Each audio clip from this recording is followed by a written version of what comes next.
एक होना चाहिए और एक ही पार्टी को वोट करना चाहिए, हमें बंटना नहीं चाहिए। वो कहते हैं बटोगे तो कटोगे, मैं अपने लोगों से कह रहा हूँ यदि तुम बटोगे तो तुम्हें ये बीजेपी और आरएसएस काट देगी। इसलिए तुम आरएसएस से बचो, बीजेपी से बचो, मनुवाद से बचो, अंधविश्वास से बचो, धर्मवाद से बचो और या हिंदू व्यवस्था से बचो। आप यदि बचना है तो आज बौद्ध महोत्सव है, बौद्ध महोत्सव है, बौद्ध महोत्सव है। आप सारा काम बौद्ध रीति से करो। हमें भगवान बुद्ध पहले रास्ता बता के गए। हमें जो बौद्ध धर्म है वो साइंटिफिक बेस पर आधारित है। वो मानव को मानव समझता है, एक समान समझता है, भाईचारा, बंधुता, भाईचारा, एकता। इसलिए हमें बहुत अच्छा लगता है बौद्ध धर्म। हिंदू राष्ट्र बनेगा, बाबा आ गए हैं बहुत सारे। हिंदू राष्ट्र तो बन ही नहीं सकता, संविधान में प्रोविजन नहीं है हिंदू राष्ट्र बनने का। ये सब वोट मांगने का इनका जो है एक लॉलीपॉप है। पहले राम के नाम पर वोट मांगी, अब हिंदू राष्ट्र के नाम पर वोट मांगेंगे। जिस पार्टी का राज चलता है उस समय तो उसके लोगों को हमेशा न्याय मिलता है, उनके लोगों को बेनिफिट दिया जाता है। पूरे देश में इस समय जो बीजेपी की जहाँ सरकार रन कर रही है और जो आरएसएस की मानसिकता के लोग जहाँ बैठे हुए हैं, जितने संवैधानिक पदों पर कब्जा करे हुए हैं, खासकर हाई कोर्ट, सुप्रीम कोर्ट के जजेज, वो बिल्कुल आंख बंद कर रखी है उन्होंने। आपने देखा होगा सेंगर को अभी बेल दी गई है, जो कि बहुत गलत है, जो पूरी तरह से संविधान के खिलाफ है। संविधान को तार तार कर रहे हैं क्योंकि संविधान उनके हाथ में है। उसका एक ही रास्ता है, केवल एक ही रास्ता है कि हम लोगों को एक होना चाहिए और एक ही पार्टी को सत्ता में लाना चाहिए। और वो पार्टी केवल यदि कोई कर सकती है तो बहन कुमारी मायावती जी, बहुजन समाज पार्टी एक ऐसी पार्टी है जो संविधान को पूरी तरह से लागू कर सकती है। सबसे पहले मेरा सभी साथियों को क्रांतिकारी जय भीम, नमो बुद्धाय। साथियों, बाबा साहब अम्बेडकर ने 25 दिसंबर को मनुस्मृति दहन किया था। वैसे उससे भी पहले जो यदि मनुस्मृति का अंत किया था तो सन 1860 में लॉर्ड मैकाले, जिनको मैं बार बार सैल्यूट करता हूँ, लॉर्ड मैकाले ने सन 1860 में आईपीसी बनाई।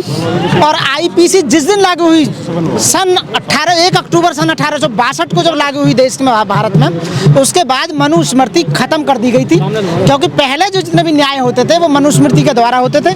और मनुस्मृति में यह था कि ब्राह्मण जो था, ब्राह्मण को कोई दंड नहीं दिया जाएगा। यदि उसने मर्डर भी कर दिया, रेप भी कर दिया तो वो एग्जेम्प्टेड था।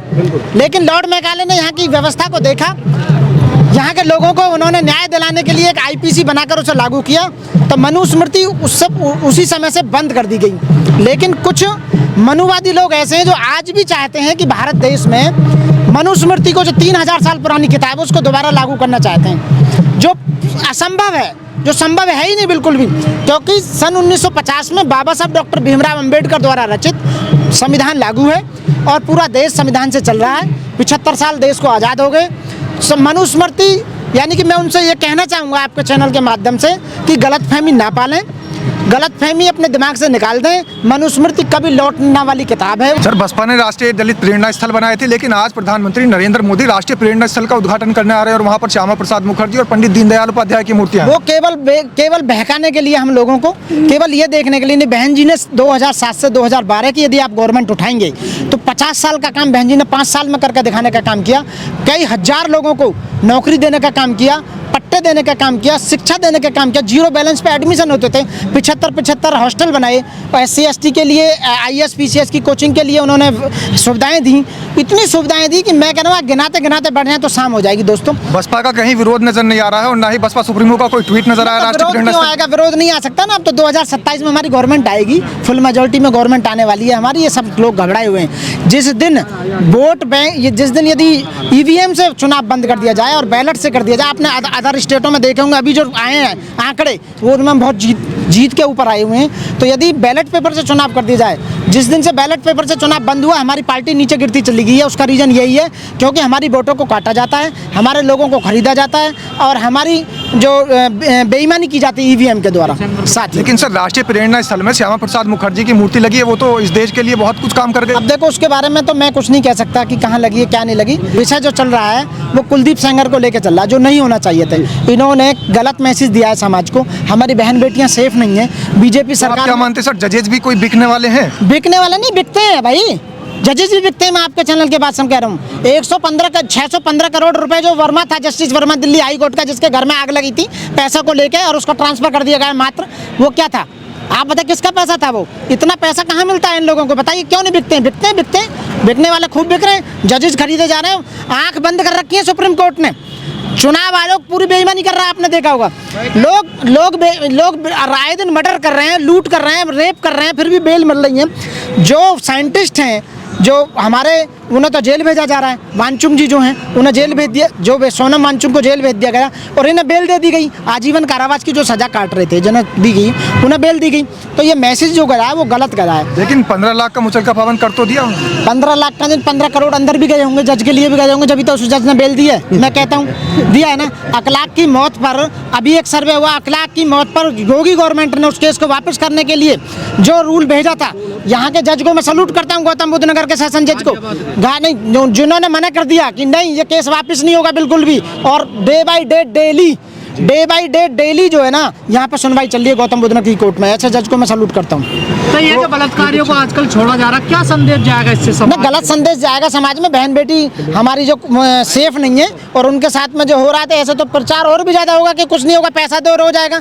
ऐसे व्यक्ति को बिल्कुल दोबारा से इसकी, अभी तो देखो हाई कोर्ट ने दिया तो सुप्रीम कोर्ट में अपील होगी और सुप्रीम कोर्ट को मुझे पूरी आशा है कि सुप्रीम कोर्ट उसकी बेल कैंसिल करके जेल भेजने का काम करेगा। मैं कह रहा हूँ सबसे बड़ी क्या है, जनता देश में सबसे सर्वोपरि है। हम भारत के लोग भारत को एक संपूर्ण प्रभुत्व संपन्न राज्य घोषित जिसने हमने किया है, तो हम जनता के द्वारा, जनता की चुनी हुई जनता की सरकार है। तो आप जब चाहें जब हटा सकते हैं। जनता को पावर है सरकार को हटाने की। के आधार पर फैसले सुनाए जा रहे हैं? नहीं, बिल्कुल भी नहीं है। मनुस्मृति संविधान के अनुसार आईपीसी सीआरपीसी एविडेंस कॉन्स्टिट्यूशन के आधार पे ही सुनाए जा रहे हैं। लेकिन एक दो केस को लेकर यदि इस तरह की बात हो जाती है तो उस पर हमें गौर करनी चाहिए और हमारी सरकारों को भी करना चाहिए। कानून है जो कुलदीप सेंगर को जमानत दी गई, कहा जा रहा है आधी से ज्यादा उन्होंने सजा काट ली है। देखिए नहीं, ये आधी से ज्यादा सजा काटने पर स्टेट गवर्नमेंट को पावर है कि वो उसको एग्जाम्प्ट कर सकता है, बाकी की सजा को छोड़ सकता है। लेकिन ऐसे व्यक्ति को जो समाज में गलत मैसेज दे रहा है उसको बिल्कुल नहीं छोड़ना चाहिए।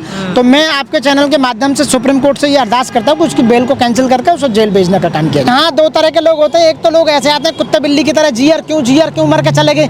हम ऐसे लोग नहीं हैं। हम किस लिए आए हैं हमें पता है। हम लोगों को मेरे पढ़ा लिखे होने का कोई फायदा नहीं यदि मैं अपने पढ़े लिखे या अपने समाज को पढ़े लिखे होने के बाद भी अंधविश्वास और मनुवाद से बाहर नहीं निकाल पाया अपने समाज को, तो मेरा पढ़ा लिखे होने का कोई फायदा नहीं। मुझे बाबा साहब ने जो पढ़ने का अधिकार दिया उसका मुझे जीरो हो जाएगा यदि मैं लोगों को समझाने का काम नहीं किया।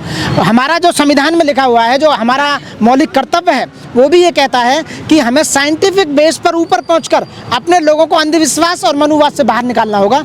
तो मैं आपके चैनल के माध्यम से मैसेज देना चाहूँगा हमारे पढ़े लिखे लोगों के लिए, अपने वकीलों के लिए, अपने ग्रेजुएट बच्चों के लिए, वो ज़्यादा से ज़्यादा डोर टू डोर जाएँ, गाँव में जाएँ, आप लोगों के चैनल के माध्यम से लोगों को समझाने का काम करें और ये बताएं कि पूजा पाठ में कुछ नहीं रखा, मंदिर में जाने से कुछ नहीं रखा। आपको विद्यालय में जाना होगा, यूनिवर्सिटी में जाना होगा, साइंस में जाना होगा, डॉक्टरेट में जाना होगा, जिससे देश का उद्धार होगा साथियों। पूजा पाठ या मनुस्मृति पढ़ने से कुछ नहीं होने वाला साथियों। लेकिन दलित देश में मारा जा रहा है, बांग्लादेश में मारा जा रहा है, कहीं सुरक्षित नहीं है दलित। तो वो सुरक्षित तब होगा जब आप अपनी सरकार बनाएंगे। जिस दिन आपकी सरकार होगी, जब हमारी बहन कुमारी मायावती जी की सरकार थी सूबे में, कोई मंजाला आपके खिलाफ कोई कुछ भी कर जाए, कुछ नहीं होता था। इसलिए सत्ता में आना बहुत जरूरी है और राज वही करता है और धर्म भी उसी का होता है। शासक का धर्म होता है, शासक का ही राज करता है। तो इसलिए शासक बनो, शासक बनना बहुत जरूरी है। वो उन्हें पता है कि हिंदू राष्ट्र नहीं बनेगा, फिर भी वो वोट दे रहे हैं, जानबूझ कर वोट दे रहे हैं। 80% हिंदू होने के बाद मैं एक और बात कहूँगा, हिंदुओं में 4 वर्ण हैं। एक तो ब्राह्मण, क्षत्रिय और वैश्य और शूद्र। शूद्रों पर जो अत्याचार कर रहे हैं, फिजिकली मेंटली उनकी बहन बेटियों के साथ में रेप हो रहा, लूट हो रहा, मर्डर हो रहा,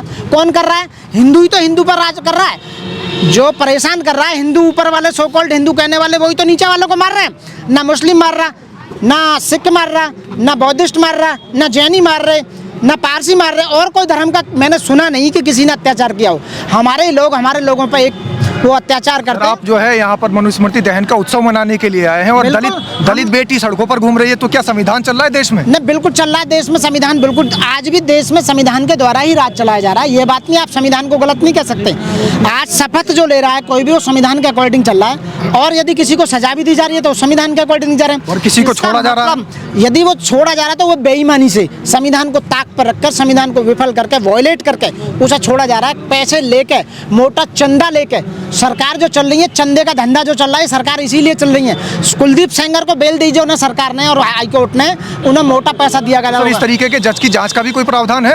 है बिल्कुल। जो प्रावधान करने वाले हैं वो भी वही सत्ता में बैठे हुए हैं। जो संसद को है, संसद को पूरी पावर है, बैठे हुए हैं जो, उन्होंने भी पैसा ले रखा है। तो इसलिए केवल एक ही रास्ता है कि इस सरकार को वोट ना करें और देश को बचाना है। बहुजन समाज पार्टी को ऊपर लेकर आए साथियों। वो ही एक पार्टी है जो आपको सत्ता में वापस ला सकती है और आपके अधिकारों को वापस दिला सकती है और संविधान को पूरी तरह से लागू कर सकती है। मोदी जी कह रहे हैं मैं न्याय दिलाऊंगा सबको। मोदी जी पिछले 12 साल से न्याय तो दिलाते रहे हैं। आपने देखा अरावली पहाड़ियों को कैसे काटा जा रहा है, न्याय तो दिलाया जा रहा है। और उससे ज़्यादा आप देखो अपने मित्रों को देश को बेचा जा रहा है। ये देश आज़ाद होने से पहले 562 से लेकर 565 रियासतों में बटा हुआ था देश।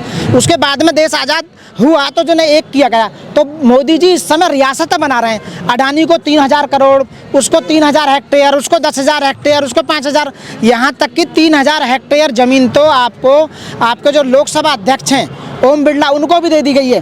तो ये रियासतों में बांटी जा रही है और पूरे देश का पैसा, पूरे देश की ज़मीन 500 से 1000 लोगों के बीच में सिमट कर रह गई है। यदि सत्ता में लोग ऐसी कोई बौद्धिस्ट या अम्बेडकरवादी सरकार आती है तो इनसे सब छीना जाएगा और देश फिर ऐसा ही होगा जैसे पहले था सर।